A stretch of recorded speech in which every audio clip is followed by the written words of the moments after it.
Hey, welcome back everybody. It's I, Uncle Greg, the Free American Spirit. And today I'm going to show you how to season that Blackstone griddle that we just got. So hang in there. I'll be right back after a word from the sponsor, aka myself.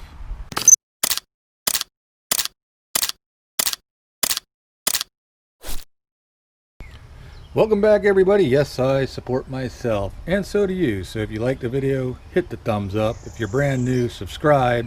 If you want to see more videos like this, hit that little bell thingamajiggy.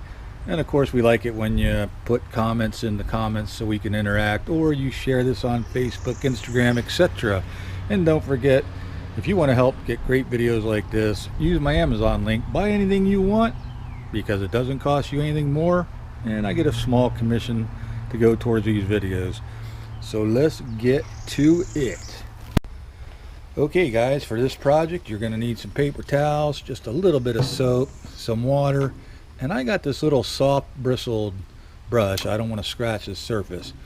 And what we're going to do is, if you look real close, all these grill tops have been pre-seasoned at the factory.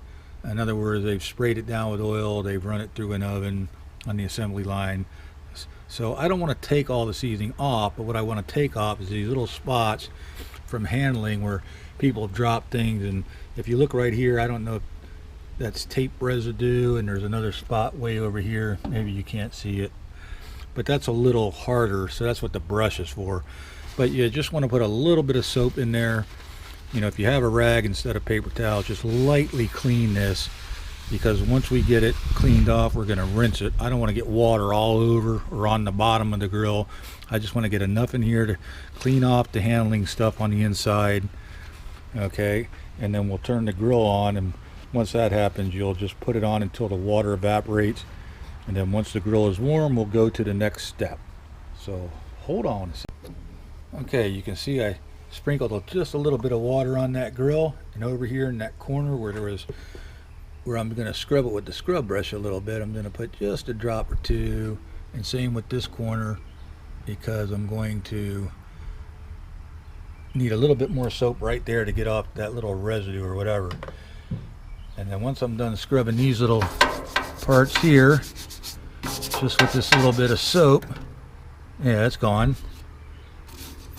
And let's do this part right here. That's gone. See, I don't want to take off this stuff. Now I can either use this real light, real light, and I got that little bit of water. You don't need a whole lot. Okay, and you see these spots over here, so we'll just kind of push everything over. Just take that little bit off. Right here. You know, these things aren't too terribly dirty. It's not like you got to scrub the snot out of them. Okay.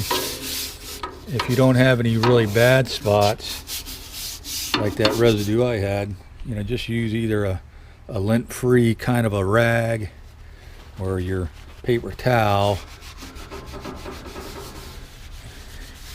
you know, just to get some of that off. There's a spot there. Once again, I'm really not trying to get all of the seasoning that's on there off. I'm just trying to get the packaging and shipping stuff off. I just don't want somebody else's cooties on my grill, man. You know what I'm saying? Alright, welcome back. Now that I've done the initial little scrubby, I've taken my paper towels and I wiped up most of that soapy water. Okay, and now I'll take a little bit more fresh water again, and I'll get some more paper towels. Let me use the other side of this. I'll just kind of rub that around a little bit.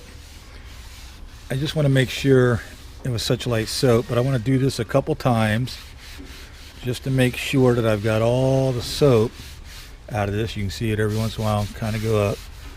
So I'll get rid of that towel, put a little more on here, get some more, and do it again. When I'm done with that, we'll get on to the next step. Alright, once I'm satisfied that I've gotten all the soap out, there's still a little bit of water on here. I've hooked up the grill to the tank, or you can hook up your 1 pound bottle, and we will see if this thing lights up. Oops, what I forgot to do, turn the tank on. So this may take a couple seconds, and let the gas get there. Maybe try it again. Oh, I heard it go on. So that one's on, and that one's on. Now once that water's burned off a little bit, that grill will be pretty warm. Okay, when it gets just warm enough that the water's taken off and I don't have to worry about getting too hot, you know, I'll shut it down, and then we'll apply the oil, and I'll show you how to do that. Alright, now that we're running this about medium heat and it's pretty doggone warm, we're going to put about a tablespoon of oil on there. I used the avocado oil because that's just what I like to use, but you can use pretty much any oil as long as it's food grade. Don't use WD-30 or W30-50 or whatever motor oil or any of that stuff. Food grade oil only. So I'll put about a teaspoon, and then I have my paper towels wadded up in a big thing so I can spread it around. Now this has a pretty smooth surface, so I doubt that I'll get any of this paper towel left on there, but if I start seeing it left on there, I'll get a lint-free cloth towel and wad it up the same thing. So let me put a little oil on there, and then we will spread it around.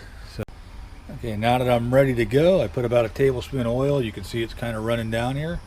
I turned the grill off. It's plenty hot to spread this, so I'm going to spread it all over this grill. This is about a tablespoon. You don't need a whole ton of it, but you do need to make sure that you get this oil everywhere. If you need a little bit more, put a little bit more, but generally you don't want to do that either. Be whacking your tongs into the thing, but generally it doesn't take a whole lot to coat this.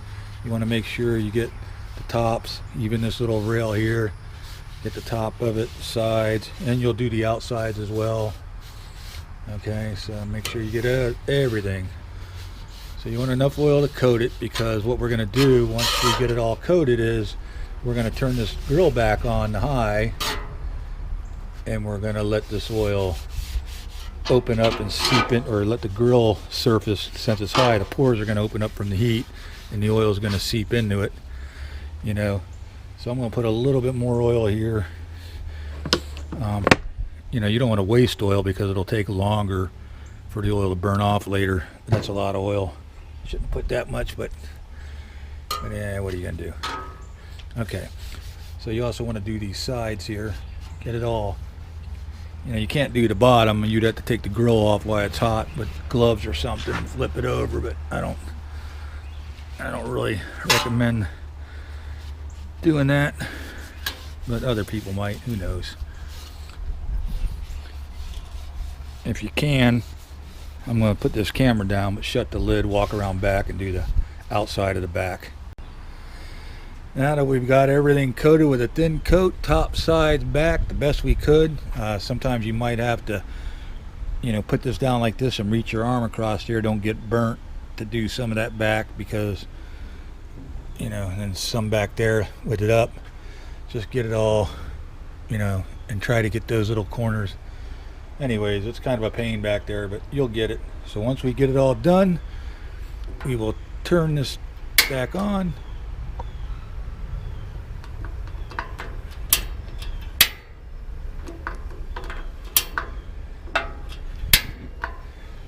Sometimes these little mechanical burners take a while, or mechanical igniters take a couple times. So you can look right through here, make sure you got flame going. So once it's up, just put it on high, and I'll be back in a minute to show you what you're looking for.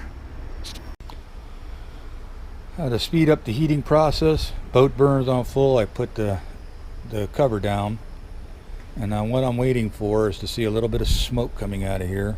And once it gets hot enough, you know, this is a high temperature oil, this avocado oil, so it's really got to get pretty hot, but some oils will go a little faster than this one. But what we're going to wait for is the oil will start burning off and smoking. And now you can see that oil is burning off. The grill is going to start discoloring, which it should, you know, but I can see on the glimmer here all around the sides it's not quite dry. So what we want it to do is burn all that oil off and it's dry. Okay, once that happens, I'll shut the grill off. We'll let that cool down enough so that we can apply more oil, you know, a second time around without it burning off. You can't put it on there like that, it'll just burn right off.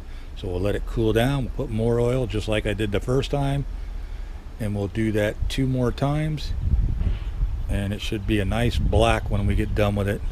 And I'll report in after the next couple times because you don't have to go through all this again.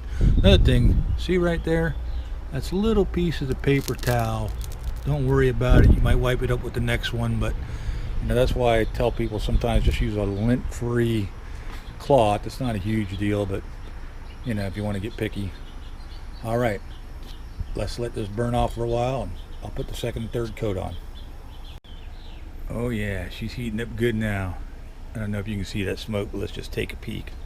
Oh, look at that. Yeah, still a bunch not burned off yet. Guess I could wipe a little of that out.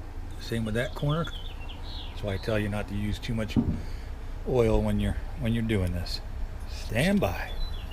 After this has been running on high for about 5 or 6 minutes, I'll open up this griddle about every couple minutes, you know, maybe every minute or two, and I look to make sure everything's stopped smoking, and it's almost there. There's a little bit more smoke coming up. All the little puddles in the corner that I had are gone. I did take a towel and ball it up and just dab some of that out of there. But it's starting to get a nice little patina there. Now people want to know, why are we seasoning this grill? And the reason is you want to have a fresh start every time you cook. So once I season this, it'll have a nice almost non-stick surface. It'll all be black, and I'll be able to cook eggs and bacon and stuff without it sticking, and it'll be sealing all of that steel against the elements so it's not rusting and that kind of thing. When I get done cooking, I'll scrape everything off, you know, while it's on high heat.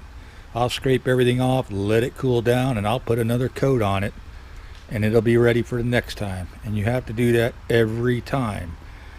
So it's looking pretty good. It's not quite there yet. We will now turn it off. It's done smoking. Everything is evaporated, and we will let it cool down enough to where I can put another coat of oil on. So I'll get back to you after the second and third coat. Okay, boys and girls, don't tell anybody, but it's time for a little pro tip from Uncle Greg. So just remember, when you're applying this oil, they do have oils that come in a spray can. You can use that, but that gets all over. But just remember, you see this grease catcher, make sure you slide that back and forth to do the back. But that little spray can be handy when it's warm to get down there between that corner that you can't reach. You know, just a little squirt, and that'll get those so that those corners don't rust up. Just remember, guys, if you're going to use an oil, make sure it's food grade, and look at the ingredients. You see right there, it says somewhere, maybe it's on the other side. Ingredients: extra virgin oil. That's it, nothing else is in there. Okay, unlike you can be fooled, you buy something like this stuff and you look at the ingredients and it says water, salt, blah blah blah. This is for seasoning or something you can spray after it's all seasoned, but you don't want to do it during this. Okay, so now that we got this out, we might as well just kind of spray that little corner a little bit, and spray that little corner. Some people's aims are better than others. That's almost cool enough for me to wipe down. But if you look right here, you see that little bit of buildup? It's because I had just a little bit too much grease right there. See there? Or too much oil. So that's what you're trying to avoid. That's why you put it real thin. Okay, boys and girls, we're finishing up our last burning off the third time around. Look how nice That is seasoning. Looking good. Now, just to let you know, when I said this is a non-stick surface, I didn't mean it's like a Teflon surface. Obviously, if you put an egg on there and you put it on high, and you don't use oil or whatnot, it's probably going to stick. But if you use a little oil, put it on a low, cook your egg or bacon, it's not going to sear. If you put it on high, put a pork chop on there, it's going to sear. If you're using metal spatulas like you do, and you're whacking it all over the place, scratching it all up, it could not, it could hurt that seasoning, because you're down to the metal and little things could stick. So anyways, hey guys, I really appreciate you watching my videos. Thumbs up, hit the little dingy bell if you want to see more videos and get notified. Use that Amazon link, help Uncle Greg out. And I hope you have a wonderful weekend coming up, and that everything you wanted to come true in your life comes true. Oh, I'm a giver.